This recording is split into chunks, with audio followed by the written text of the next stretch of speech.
yes, we are here again. It is Atlanta Discuss, your Friday, regular weekly episode. Juicy topic, interesting people coming to discuss the future of the world, the future of Africa, the future of Nigeria, the future of West Africa, the future of mankind.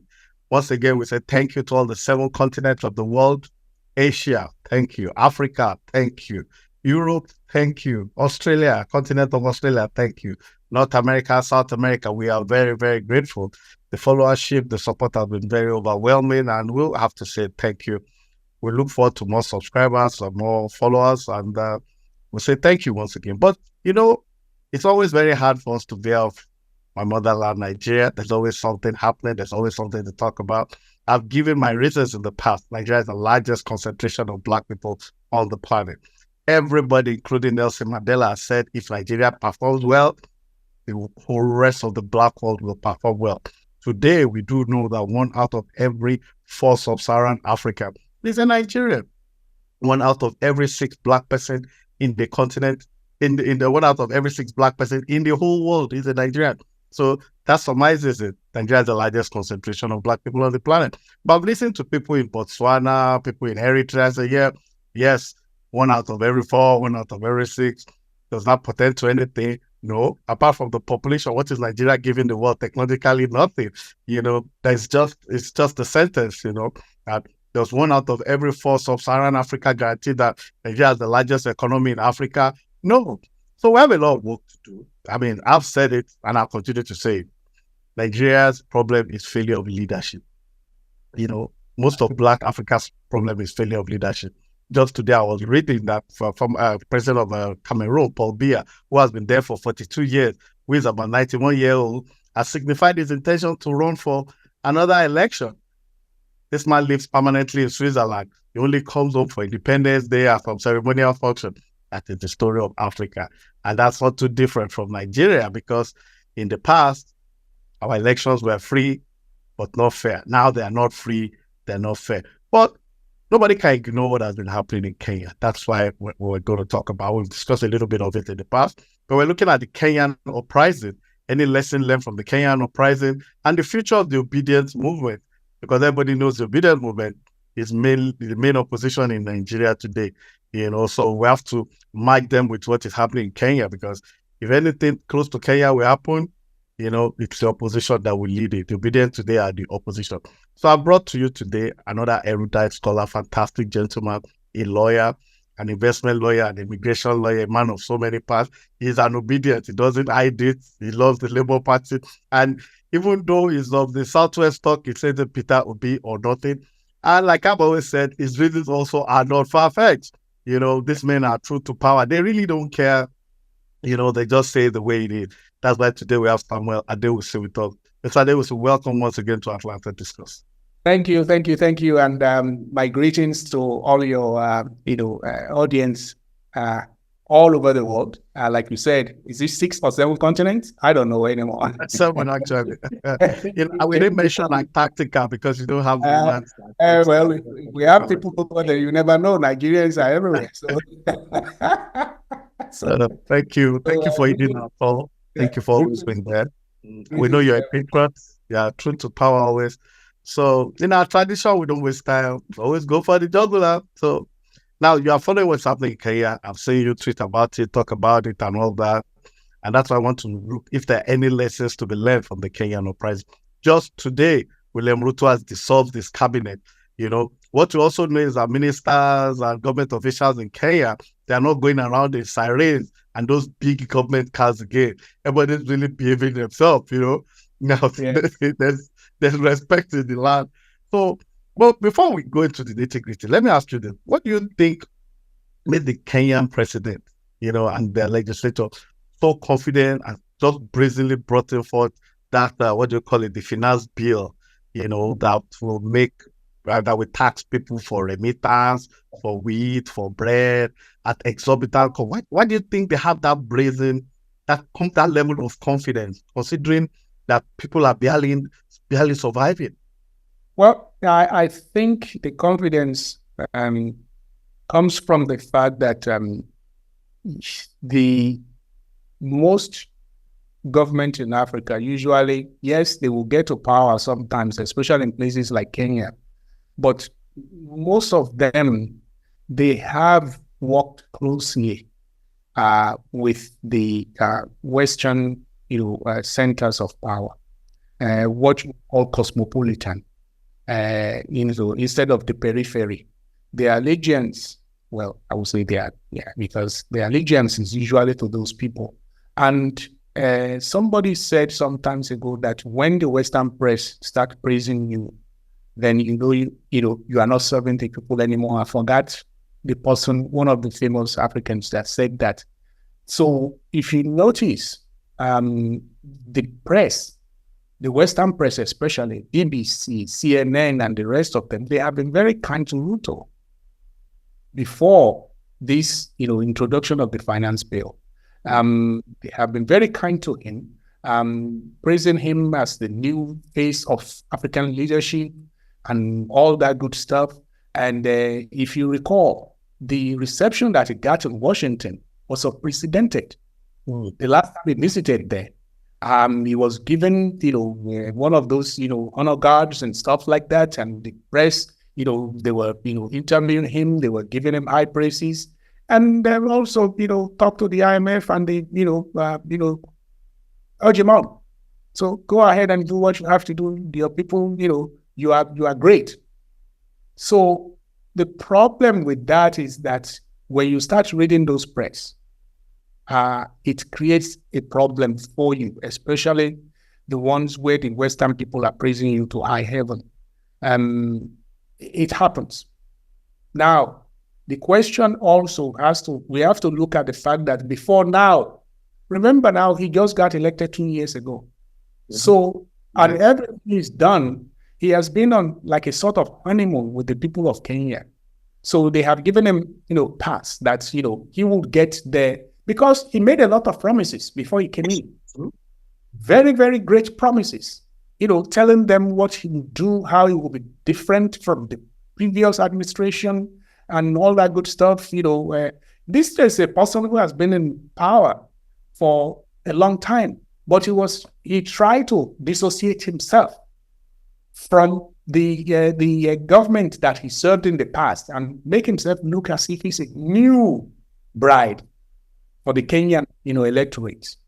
So they were giving him, a lot of chances. They, saying, but I think finally, once the people gave him, enough rope to hang himself, then that was it. So he was able to get away with those things because he just came in, and people were expecting him to also fulfill all his campaign promises. So that is why. That is why he was able to have that sufficient confidence that, hey, listen, I have managed to get here so far. And then it is time for me to, introduce all this, new, especially finance bill that he introduced. I think it was introduced, in that, June, 18th of June. No, it was introduced around May. So I think he has a good rationale. Remember now, he has a good rationale. $80 billion was the debt, the foreign debt owed by Kenya, 80 billion. And would you believe it that it's about 65% of what they had, like 60 cents on every dollar was being used to service the debt. Oh, wow. But now the issue you face is, what do you do to make sure that when you are trying to, have a reform, how do you make sure that the people that you serve are not bearing the brunt of it? Mm. So that is. I think he thought that, listen, with what we have, we have all this debt, we have to go back here. So he believes that, the Kenyan people gave him enough chance. So he was confident, 2 years honeymoon, he thought he could get away with it. So that is the confidence. And the fact that he was getting a good press from the West, those two major factors. I think I agree with you. I mean, after that fantastic reception in DC, yes. I think it was Professor Tommy that mentioned it, because when the Americans were receiving it, Professor Tommy said, oh, wow, that it's clear that Nigeria is not doing well. South Africa is neither here nor there. That Kenya is the next hope of the black race, Yeah, yeah. Yes. And I think during that stay in DC, they will have, praised him so much that they will have felt he was above the law and all that. I mean, Yes. historically speaking, Mobutu too was praised at some point, in the end, the Westerners gave him all the confidence he needed, so yeah. Especially after doing away with Lumumba, they have to. Yeah, after doing away with Lumumba. He was actually a reluctant leader, but the colonialists empowered him. Go for it, man. We got you. So, but sir, do you think there's been any lesson learned by the Kenyan politicians with all that's happened? Well, considering how the government reacted, they are bombarding the National Assembly, and what is persisting today? Because those boys have not stopped demonstrating. I will hope so. I will hope for the sake of the politicians. Think about it. Did you see the picture where the legislators, when they ran away, they were eating in the bush. In the bush. Their lunch. They were having their lunch in the bush. Some of them were, people went to their houses and, seriously had a conversation with them. I went to their houses and had conversations with those politicians. No, wow. I mean, and you can see the reception given to those people who voted against the finance bill. Think about it. That is one thing I like about the people who, the Kenyan people, in that they are very, very politically conscious. They understand where they want to go. They know the history of their country. And it's very, very difficult for anybody to divide them on the basis of race, religion, and ethnicity. You see what I'm saying? Because you whatever we think, they actually, Kenya actually has a sizable number of East Indians community there. All right. So somebody could have gone down there and say, well, these are the people who have, it is the Indians that were, fomenting troubles for us, or it is the Luo, or it is the Masai, So the politicians right now, they better learn that lesson, that whatever you do, you need to take care of the interests of the people. Period. Like you said before, you said that you read that they were not going around in convoys anymore. Compare that to our president, who still use about 60-car convoy by himself, just for himself. So going around in steering, and then they are. You remember now, even before the protest itself, the Kenyan politicians, they were doing like this guy from Kogi, this former lawmaker from Kogi. I forgot his name now. Dino Melaye. Dino Melaye. They were showcasing their fancy cars, kicking the tires of their Mercedes-Benz SUV, the latest ones, and showing themselves eating expensive food. And you were doing that, and you were expecting people. None of them will ever go online again to showcase that kind of stuff. So yes, the politicians, like I said, I hope they learn a great lesson from this and behave themselves going forward. Well, the president has said that he's not going to sign the bill. We know that much already. As of today, the president has dissolved his cabinet. All ministers, except maybe one or two cabinet secretary, maybe what you call director generals. So the cabinet stands dissolved. Principal secretaries, just like permanent secretaries. Yeah, principal secretaries, You call them principal secretaries over there. Yeah, he had a Twitter space with the people some time ago, where it was very interactive, and the youth told them point blank what they feel, how they feel. What I find very baffling there is that I bet that my money was on Odinga to beat Ruto, and we during the last election. Yeah, before we came on YouTube, we've been podcasting in the past. In one of our editions, it was Ruto versus Odinga. And I was very clear that Odinga was going to win. Odinga has been there longer. Odinga was feared more, respected more. Kenya needed a father of the nation, Odinga, and all that, and so on and so forth. But Maybe you need a youthful leadership, though.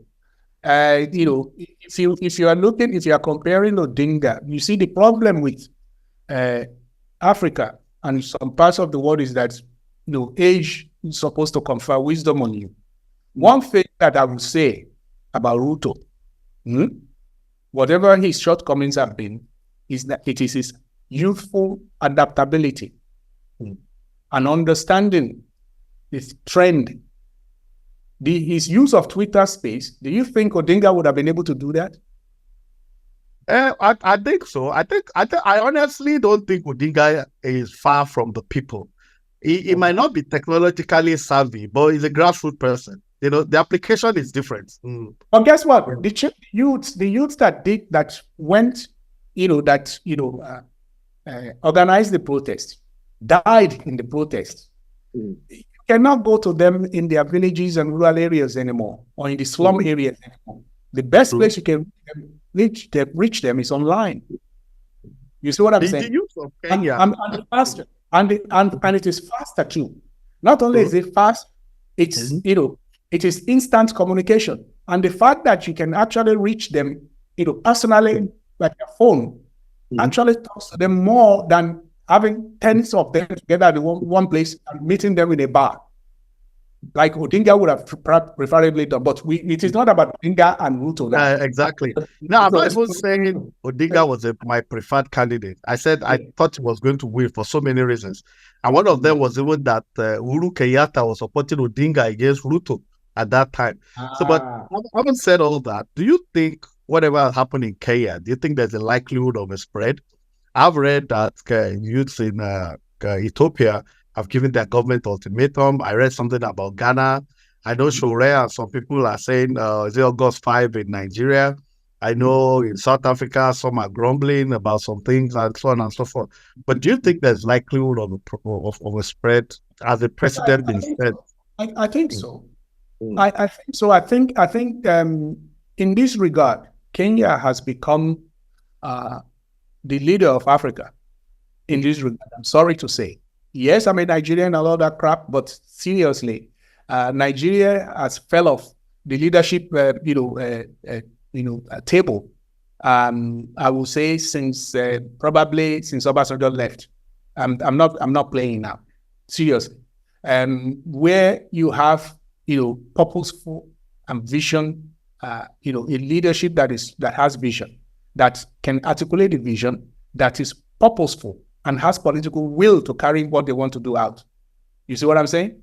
Right now, so yes, it will spread. It will spread to other countries, but would it come to Nigeria?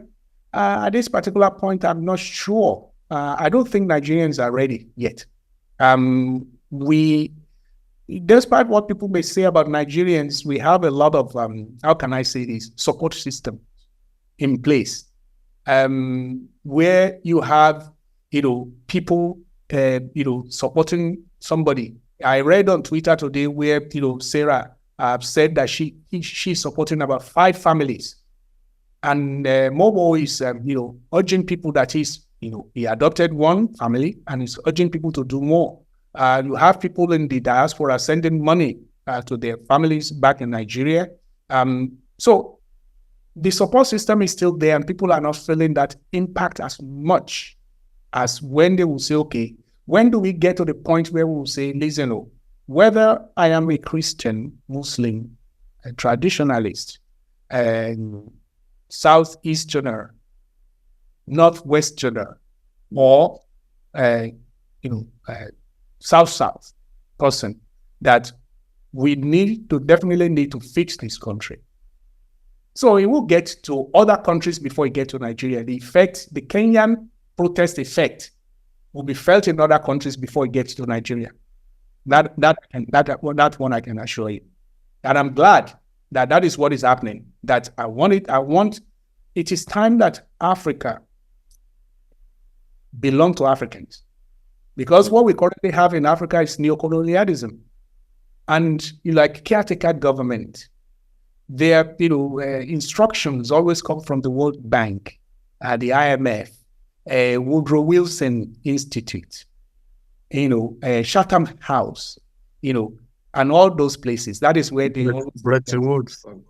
Of course, Bretton Woods is also the where IMF and the World Bank was formed anyway, or Davos for that matter, which is currently on. So the thing is that you have neo-colonialist caretaker government in Africa. It is time that African people start enjoying democracy, which is for what it is, which is government of the people, for the people, by the people. So the effect of the Kenyan effect will be felt in other countries before it gets to Nigeria. That one I can assure you. You said something earlier on. You said Nigeria is not relevant politically in Africa and possibly in the Commonwealth and internationally like before. You said when Obasanjo left, that was the last time we felt some vibes. And I think before you answer, I understand where you're coming from, because I understand that I remember rather that during IBB, Nigeria went to Liberia and Sierra Leone. Abacha completed it, and even though they were military juntas, but that was a lot. That was a lot of But it was before Obasanjo. No, I'm just referring to what happened before Obasanjo. I get, I'm trying to look at examples of where Nigeria showed the superpower status in Africa. I think Liberia was a good example. The coup in Sao Tome and Principe, where Obasanjo flew there with some of our service chiefs and restored that. And I know in Sierra Leone, Abacha restored Tenja Kaba when the world was vilifying us that we were importing crude oil that we had in abundance, and we're exporting democracy that we did not have at all. It was a big way of mocking us that time in a lot of foreign media. Yeah, of course. Listen. Anytime the Western press is not praising you as an African, you are doing the right thing. Period. I'm sorry. Just take it. So, despite the fact that I don't like Abacha, I detest what he stood for, what he had, what he turned Nigeria to at that particular time. There are certain things he did that totally, for the interest of the African people. So on that one, it is just like you cannot throw, whenever. And my first instinct is this: when the Western press is, against you, I've started looking at you carefully and say, okay, what is this person doing right? Did you see the amount of attack on Kigali? President Kigali of Rwanda. Kagame.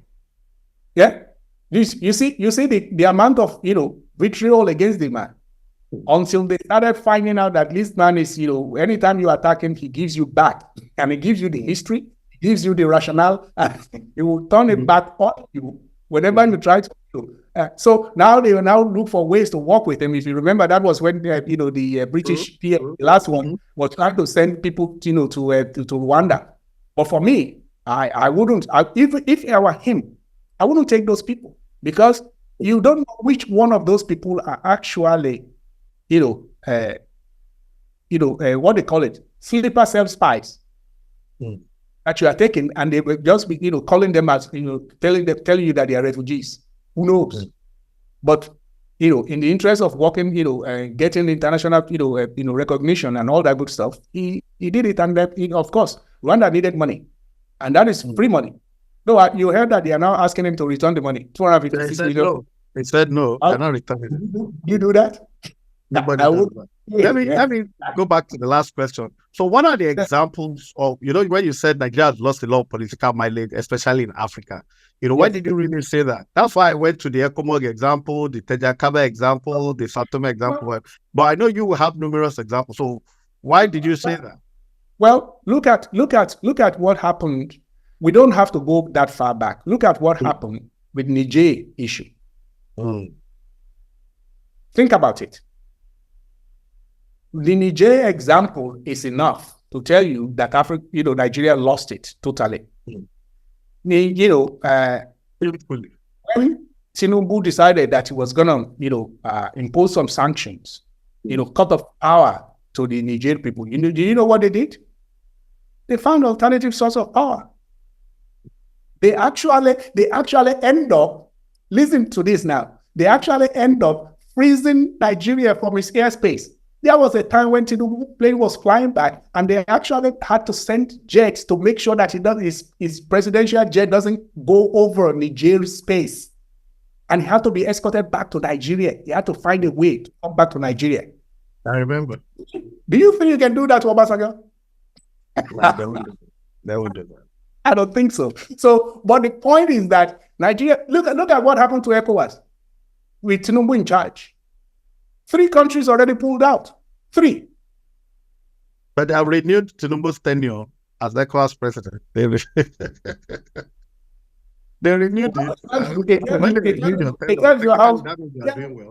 It tells you what, the fact that they renew his stuff. Listen, okay, remember, before we even get to that Niger incident, you remember the headlines when Tinubu became the president of Nigeria? Headlines all over the world. Nigeria elected a drug baron. True. It is not one headline. I know. Headlines. From Austria to Germany, Argentina. You are an English major than me. That's behind headline. Headlines. It was several of them. And you will see it says Nigeria, elected a drug lord. A drug baron became the president of Nigeria. Trust me, which country will take you seriously? And recently, they did a survey of passports that has, I don't know, the word I'm looking for is not prestige. The passport with power on the planet. Nigerian passport actually did worse than that some of the countries, where war is ongoing. Behind Libya, for that matter. So what prestige are we talking about? If you want to go anywhere in Africa, once you show that green passport, everybody's, is on alert, including ordinary person who's, one of the sweepers, sweeping the stuff like this. When they are sweeping the airport, they see that this is a Nigerian, you will see them going like this, trying to hide the mob. Nigerians are avoiding Nigerians in the diaspora. So think about that. So, but let's let's do the intra-Nigerian things alone. We are talking about Africa. You can go anywhere where, we are not talking about just the fact that, okay, Nigerians are loud, they talk loud, they boast, they do all these things. No. We are not talking about that. We are talking about the passport itself. You show up with the passport. That is how you show whether a government is respected or whether a government actually has a clout amongst its friends and neighbors. Even the ECOWAS who here where they said Tinubu is the president, do you think any of those countries actually will take, honor Nigerian passport anytime they see it? Once you show up as a Nigerian and you show your passport like this, they're asking you to stand at, step aside so that you can be, not only grilled, but searched thoroughly. And, so what is the use of him being the president of ECOWAS? It's nothing. Have you tried to now spend Nigerian naira in the neighboring countries? Before, it used to be a tender that you can spend in countries like Benin and Togo. I live in Badagry here. I've crossed into, I went to Benin recently for my, sisters-in-law's father's burial. They just rejected naira because it was valueless. Now, the currency of, these neighboring smaller countries, Togo for that matter, Togo that if you put it inside Lagos, Lagos population actually drops that of Togo and Benin to get together. Lagos and Ghana is the same population. So think about that. Now, their currency has more value than that of, Nigeria. To me, that is, you are talking about clout, you are talking about respect. What kind of respect do you get when your currency is not being, accepted by your neighbors, especially smaller neighbors? All right, let's move to the second phase of our discussion, because the topic is lesson learned from the Kenyan Uprising. I think we've discussed the Kenyan Uprising. A lot of even things we omitted are in public discourse. Yes. I mean, in the public sphere. So we agree the youths have done well. They resisted, and even against all odds, despite that some of them died, yeah, they stood up to government. And today we know that Ruto has dissolved his cabinet and is yielding to the demand of the people. So that's democracy in place. So now the second phase is the future of the Obidient movement, because as far as I'm concerned, that is the real bastion of opposition in Nigeria today. If not for the Obidient movement, very little will be done. I know there's some fragment of PDP that are playing the opposition game also, the Atiku camp, but the strategic importance of what they're doing cannot be felt until the PDP as itself is united and, what it is, what it should be. Clean its house. Not united. Its house, I'm sorry. When the PDP cleans its house. When it cleans his house, okay. When you don't have somebody like Wike shitting on your floor and you say you want to unite with it's just irresponsible. Sorry, I'm sorry if I use it. Okay. It is what it is. It is what it is. It's almost impossible to have this discussion and not, apply those powerful terms. But we'll try our best not to, So do you think the Obidient movement? Okay, let me put it this way. I've spoken to a lot of Africans. Mm-hmm. We chat. We speak one-on-one. I'm a member of this group, that group, African diaspora this. We discuss. I'm talking Somalians. I'm talking about Burkinabes. You understand? I'm talking about people from Ivory Coast, Cote d'Ivoire, Gambia, Botswana, Zimbabwe, South Africa, even guys from Morocco, Wow. Guinea, Cape Verde. I intentionally cultivate friendship across the African sphere. I'm very intentional about it. I've just read about their countries. I've visited quite a lot of them also, but I just wanted to have a different perspective about it. But the one thing is synonymous in all my discussions with all these people. Not all of them are youth. Some are middle ages. I think one or two. My friend from Guinea Conakry is slightly over 60. But the baseline, the synonymous thing in all my discussion with all these people is that, why did Nigeria fight for me? As in, we wish we had somebody like that. That would have been a good reason to turn everything upside down. Everybody knows Obi in Africa. Everybody has heard about Obi. Everybody knows Obi won that election, irrespective of what anybody else says. Peter Obi won the election. I know that, and most people that I've interviewed, we discussed, they all know. But Africans are like, if you have such an economic issue, you had an election and your people voted for this and this happened. Yeah, a friend from Sudan was the first person that said that. It's because in Sudan, the people overthrew the government before they now have what they have. Yes. So back to what I said, that's the common thing. Why did Nigerians fight for Obi? So I put it to you, sir. Why did Nigerians and the Obedients not fight for Obi? Why did they not fight for that mandate? Well, remember I said something. I said Nigerians were not ready. But that is just one of the primary reasons. The second reason has to do with His Excellency Peter Obi himself.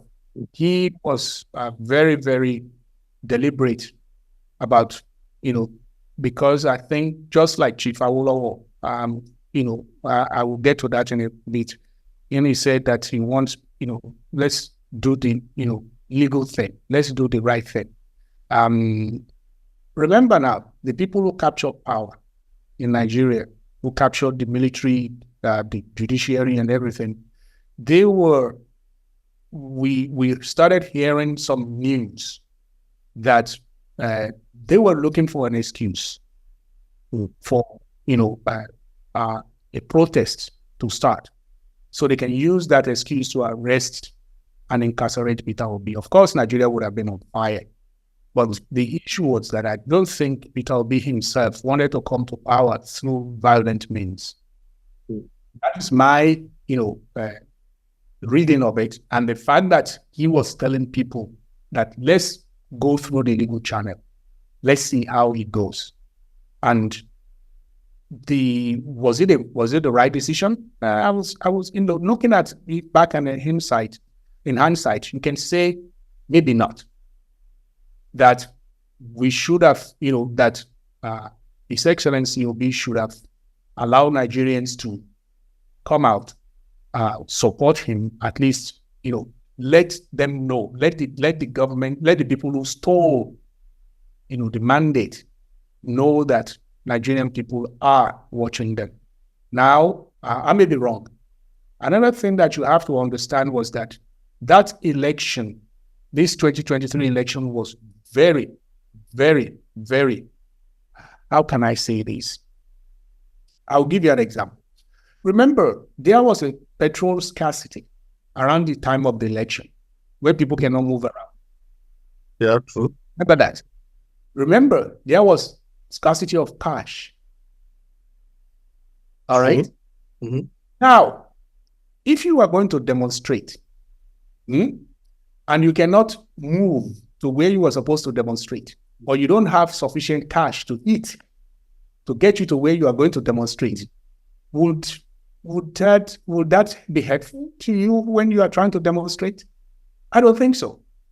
Because I remember I had to stand in line several days just to get cash. I remember one day I stood in line for 4 hours, close to 5 hours. In Badagry here, they have about 5 banks lined up here, going from one ATM to the other, going to one bank from the other. And by the time I get 5,000 naira, the money didn't come out, and I was credited. Is it debited or credited? I don't know which term to use. Debited. After 4 or 5 hours in line. So imagine when election comes. So I am trying to let us see beyond, because there are several factors. We cannot say it is a single fact that caused it. Even during the election, students who were supposed to go back to their school because they registered their school, on their campuses, to go back to their school, couldn't get back to school. I remember on Twitter, people were trying to raise funds for these students to go back so they can go vote. So imagine by the time this election came, people were totally demoralized, tired, and out of it. So that would be the third factor that I think. This is my personal opinion now. Okay. And so there has not been a decisive study or studies to find out the reason why people didn't go out there and vote. But I know that the first one was the fact that, Peter Obi himself was telling people to calm down, to, let's, go through the legal system. Let's, follow the rule of law. So that one is very, very paramount. And because most of us, we didn't belong to any political parties. We were all obedient. Whatever Obi says is what we will do. And I was one of those people. I said, well, Peter Obi wants us to follow the legal. So you can see us following the legal stuff, the legal, the court proceedings faithfully, reporting from every other. I remember people, I remember General Lucci was, sending people paying with our own money to go to the courthouse, report back to her. So she, because we were that invested in the legal, in the legal outcome, not knowing that the judiciary had been captured. So basically, it was a lot of factors, like I said, but the majority of it, the major one, the most important one was that Obi himself said, listen, we are not going to do it. We are not going to give them any excuse to kill Nigerians. We're going to just follow the legal route. So that was the most important. That was the most important, the major, key factor. Yeah. Yeah. So, let me briefly share what I think with you. Okay. I'm a student of democratic struggle. I've read a lot, independence, democracy from East Timor to South Africa. I've done a little bit of research, and I think arresting an opposition is part of the solution to getting your mandate. You understand? Yeah. When you are fighting for the people, you should not even. You should be ready for arrest. Do you understand? I actually think the arrest to even speed up the process. Because if Peter Obi had been arrested by now, with Nnamdi Kanu in prison, the government will even have 10 times more problem than they have today. They are not even in control. So if for any reason, and if anything had happened to Peter Obi, the rest is history. We all know that. This is not like June 12th that, because we were actually sitting on the keg of gunpowder. Even the Southwest had to be placated you know, with Obasanjo. We ended up having Fala versus Obasanjo. In this case, so arresting him, I think, will speed up the process. The guy in East Timor went to prison. The issue we faced was that if the person who is the leader of the movement is telling you guys, let's go through the legal route. Okay, fine. You see what I'm saying? The legal route, we know the rest is history. The record was there for everybody on the planet to see. You see what I'm saying? And, you know, follow the rule of law. He did what he was supposed to do, because remember now, when he was the governor of Anambra State, he went the legal route and it paid off for him. Yes, because at that time, the Nigerian judiciary hadn't been captured to this extent. Especially where you have Wike's wife, Justice Ariwola's, you know, son, daughter-in-law, son, you know, being appointed judges, and his brother being appointed as the treasurer of the courthouse. So it has the Nigerian judiciary around the time when he became the governor of Anambra State was still a little bit, how can I say, they still had integrity at that time. So he thought probably, you know, it will be the same way, but he was checkmate. So he was checkmate. So the question was that, you know, could he have done something different? And I think, you know, I respect his decision. I totally respect his decision. And if this guy, especially this Amada Ogunlere, I'm sorry, I don't call him president because he's not my president. If he had not gotten to power and people see how bad, how thoroughly thoughtless, lacking in humanity, doesn't have any empathy. The only thing he wants to do is to see how much money he can steal and how much luxurious life he can live while in office. Seriously, you know, his minority supporters would have thought that we lost something. Well, if we hadn't done, but now that people had seen how clueless he is, then, you know, you can even we are hearing the rumbles in the north now that they are now having regrets for voting, you know, for this particular, you know, person that sits in the Aso Rock. But the question is, I remember one northern elder was saying the other day that he wants Tinubu. He said he wanted Tinubu to serve for 8 years because, you know, he was one of those people who want the people in the north, especially at that time, please don't vote for this man. He said they voted for him, they collected money, so let them, you know, next time somebody comes with money and offer them money, they will think twice about accepting that money.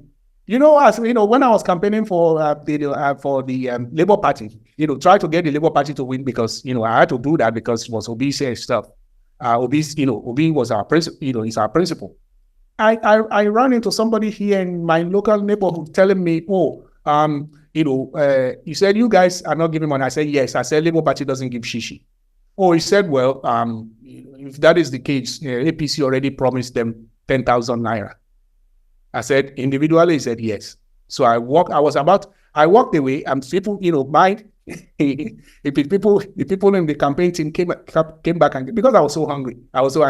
So I came back to him and I said, listen, I said, look at me. I said, do I look like I'm suffering? I said, I'm not suffering. And it is because when it is this, what I'm doing to get you to vote for a better future is what we call enlightened self-interest. It is when all of us have a better life that I will have a peace of mind. That is why I'm here campaigning and getting you to vote for a better future. But I told him, I said, do you know how long it's going to take you to spend that, 10,000 naira? As I'm still trying to go back to that neighborhood and ask the guy, how market with that 10,000 naira? So basically, by making sure that we do not go out of bound, by making sure that Nigerians do not die needlessly, by making sure we follow the legal route, people can now see this person who said it was his turn to rule. Now, would we be able to, get back the lost years, the ruined lives, lost businesses? Would we be able to, get that back? I doubt it, because those are irreplaceable. So the question is whether Nigerians at the next election or before that next election decided to do away with this, suffering by removing the chief architect of that suffering. So that is where we are.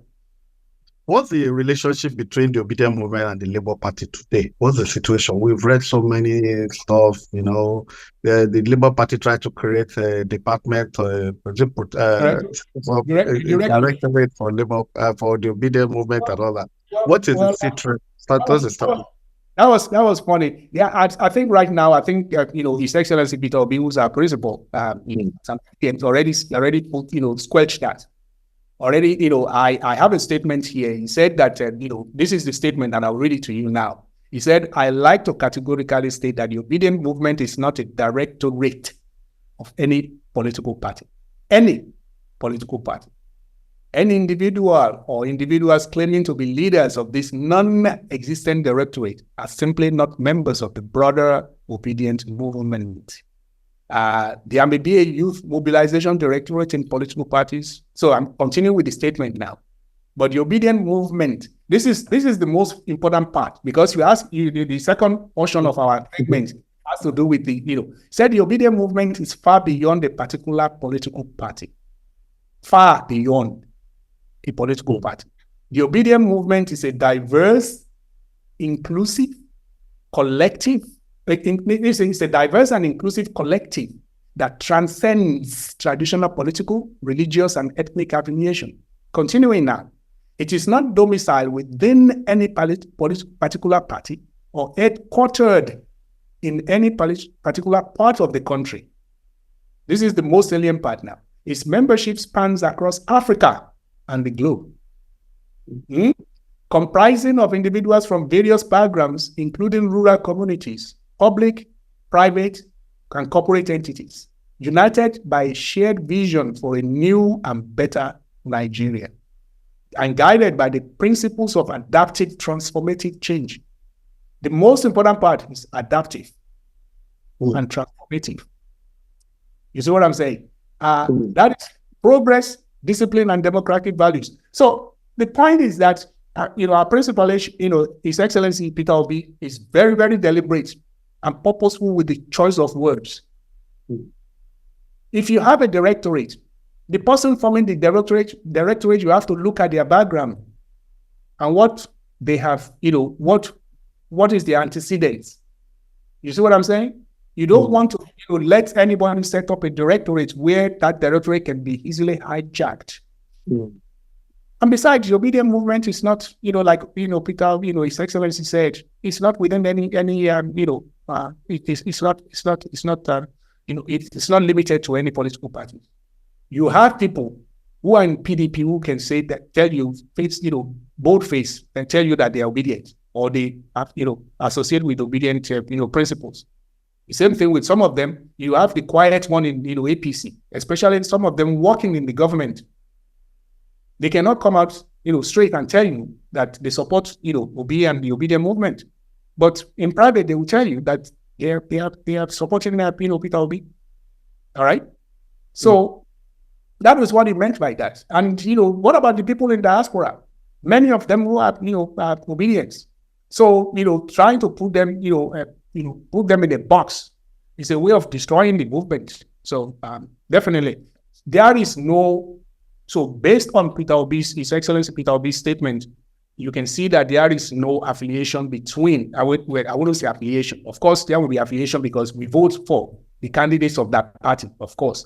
So that is the extent of the affiliation. But to now say they are part of the, a political structure of any party, especially Labour Party, no, I don't think so. Unless, that statement is not clear enough. All right, fair enough. So that leads to the next question. Going to 2027, what do you think? And I'm asking you directly now. Do you foresee an alliance, possibly with Atiku? An alliance with Atiku means Atiku will be the president, clearly. Obi will be the running mate. Let me just give you all the scenarios so that you have no, because you said clearly, you didn't say possibly. You said clearly. Yeah.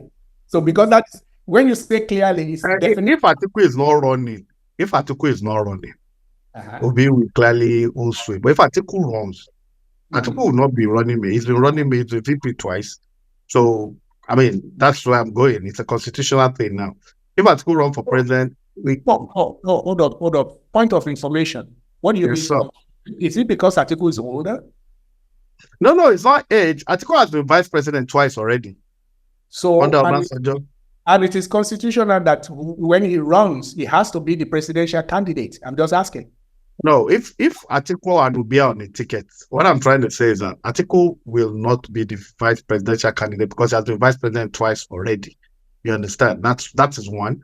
I think the issue of age and political experience will also come into play. It might not be a very cogent point, but it will come into play.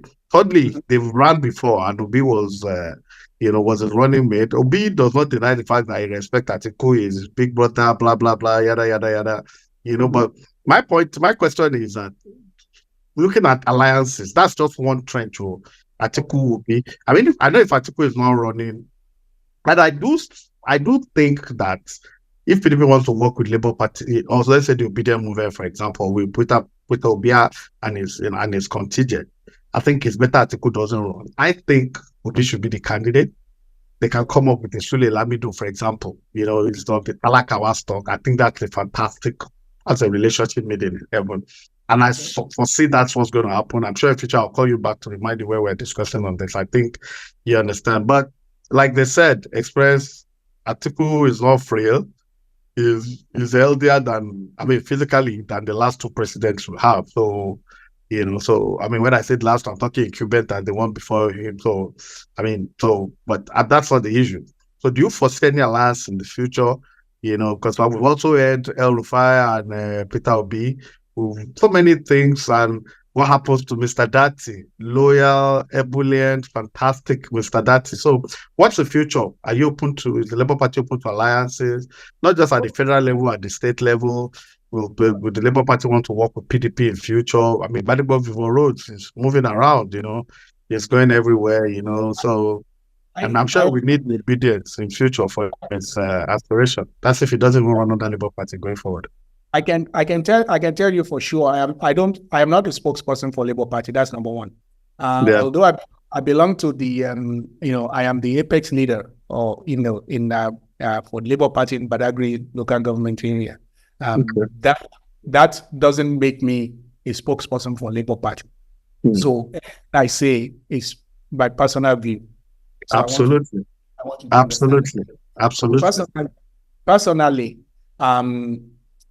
if there is going to be any, I'm just saying now, if there is going to be any political affiliation, people getting together, parties getting together and everything, I could understand the other party saying, okay, we want to come because we will have this number, and because we have this number, we can, we will need to have the VP slot and everything. But seriously, without any political affiliation, just like you said before, Labour Party with Obi and that, they won the election. Think about it. I agree. So if those two dynamic duo won the election, why would you want to affiliate with anybody? I'm just saying. That is my personal opinion. I love them. I love what they've been able to do and how they were able to win the election. Yes, but then the other side is the political reality. Saying, okay, because we didn't combine our votes from the last time, that's why these people were able to beat us so badly. Absolutely. And do that. So now, you were talking about, whether Turakin want to run the game. That is, Atiku. I would hope for his own sake that he doesn't do it. It is not necessary. How many times are you going to run and lose? I mean, with Obi, yes, he has a chance, but he shouldn't, because I remember he made a statement that he's willing to step down for Obi, but knowing Atiku, he doesn't normally follow, keep his promises. You see what I'm saying now?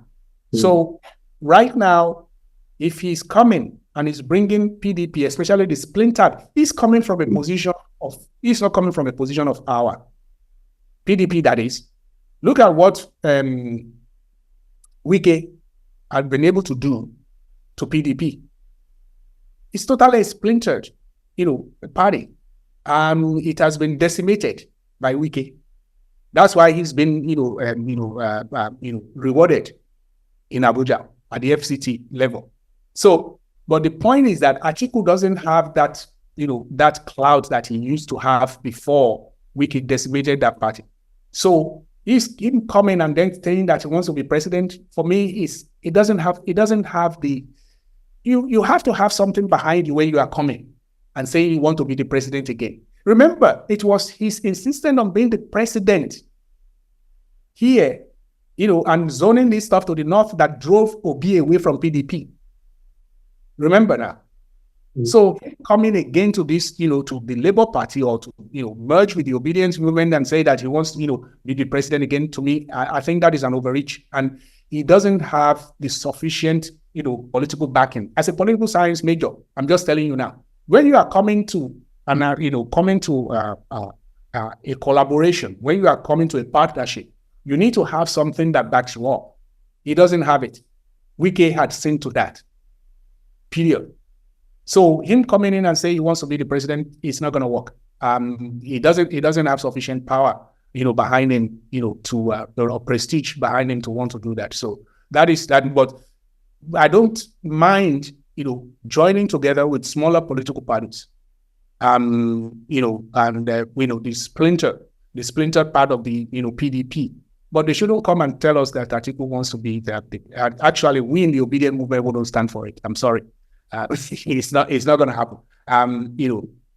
Unless His Excellency Peter Obi said so himself. But why would you want to do that with Atiku? I don't think so. I don't think Atiku has the required capacity. I've seen him based on what Obasanjo said about him. The man lacks good political judgment. I don't think a good president for Nigeria, especially where Nigeria is right now. The way Nigeria is right now, we need somebody like Peter Obi in charge. You cannot have the president who lacks good political judgment dictating to Peter Obi what to do. Because the job of vice president in Nigeria is basically ceremonial. If you want to face Nigeria, we need Peter Obi in charge, not him taking, orders from somebody who's already old, who doesn't have the, capacity, who doesn't have the competency. What of in a scenario where Atiku and his group, the splitter group, like you call it, come and look, Atiku is not running. Maybe you have the mandate. We'll nominate a VP for you, which takes out that, maybe they bring a Sule Lamido, a Muazu Babangida, or some of these former governors still loyal to Atiku. But I do foresee Sule Lamido being the proposed person. What about that scenario? Now, Obi is going to be the candidate. Like I said, I am not a spokesperson for. I agree. I'm just we're rubbing minds. Is it that scenario is possible, but like I still say, this is just my personal opinion now. Whatever they are coming for, they should wait to get ministerial positions. Dati is the perfect VP for His Excellency Peter Obi. That is just me. Seriously, if you have a winning party, if you have a winning duo, winning combination, winning combo, why would you want to change it? These people want fair and square. But you're in an alliance, you need the other group to have a sense of belonging. Look at what Ramaphosa did in South Africa. With the main opposition, I forgot the name of the opposition now. I think the party is called DSD or something like that. They wanted to, have this position, and as the president, as the, leader of ANC, he told them, no, you go ahead, you settle. He gave the guy who came to him, he gave him the Ministry of Agriculture. The leader of the main, opposition that, the party that joined with him, gave him Minister of Agric. That is how to negotiate. Seriously, if you are serious. So there is nothing we do. Listen, you want to come, you want to, hang with us? Okay, we'll give you Ministry of, Commerce, or, what do they call those things? Ministry of Industry, or Ministry of, Defense, something like that. No, you don't come and just start dictating, because Obi, Obi with his numbers during the last election is in a more powerful position, and he has more leverage to, tell them, listen, yes, it is a good thing, you guys are coming, but okay, you are coming because you want to bring this many people, then, you will get about this many ministerial positions. What is wrong with that? Mm-hmm. Must they really be the VP? No, I don't think so. So it depends on what happens at the time. So, but remember this though, no matter how much votes you can get 100 million votes. But if people fail to protect the votes, if people fail to make sure that they go from the time they voted, make sure that nobody can snatch their ballots, protect their votes by any means necessary, from the polling booth to the collation center, it wouldn't matter. You can have more, what do they call it? Affiliations, joining together, mergers and all that good stuff. And you can even get 200 million votes with Tinubu. Remember now, Amada Ogule wasn't in power when he was able to hijack everything. Imagine him being in power. So anything that anybody does, if they are not willing to protect the vote by any means necessary, it wouldn't matter. Seriously. Okay, my last question for you before we go is this. Yeah. Now, today we read that the Supreme Court gave a ruling that monies to local government should be transferred directly to the local government. I mean, I'm not impressed with that judgment, because I think the governors pick whoever is the local government candidate, even though they're elected, and nothing will really change much. So my question really is this: is there anything Bola Tinubu can do to impress you? And I'll give you an example. What if he restructures Nigeria? Devolution of power, tampering with the exclusive list and all that, blah, blah, blah, yada, yada, yada. All the things we've always clamored for, that he has clamored for as a human rights activist under Nadeco, Confederacy, devolution of powers and all that. Because he has what it takes to do it, really. I mean, today, he is clearly authoritarian, he's clearly in charge, not his VP. There's actually no opposition party in the lower and the upper house that is doing anything against the president. Is they're about to acquire too much jet, and I'm sure if they've not even paid for it already, So what can he do? Will restructuring Nigeria make you have some semblance of sympathy or pattern for him? No, the question you have to always ask yourself, knowing that Amada Ogunlere is antecedent, has he ever done anything that would benefit Nigerians? Would restructuring benefit Nigeria? Or would it benefit him first and his paymasters, his puppet masters in the West? And there is nothing this guy can do. You have to understand, you see, when you get to a certain age, it's difficult to change. And this man had demonstrated time and time again that everything he does, it is how much power can he get from it? You see what I'm saying? How much will it benefit him and his cronies? And how much will it benefit the Chaguris? And how much will it benefit the IMF, the World Bank, and the people in Washington and France? If anything that he does, if it is going to benefit those, set of people that I mentioned, then what is the benefit to Nigerians? I'm just asking. Restructuring. Okay, remember the Orosaye's report. Anything that Tinubu does, remember his promise that they should go ahead and implement it right away. But on creating the Ministry of Livestock, Does that sound to you like somebody who would do anything that would benefit Nigeria? No, I don't see it. It is too, the man is too saying you cannot teach an old dog a new trick. And am I gonna be impressed? I don't think so.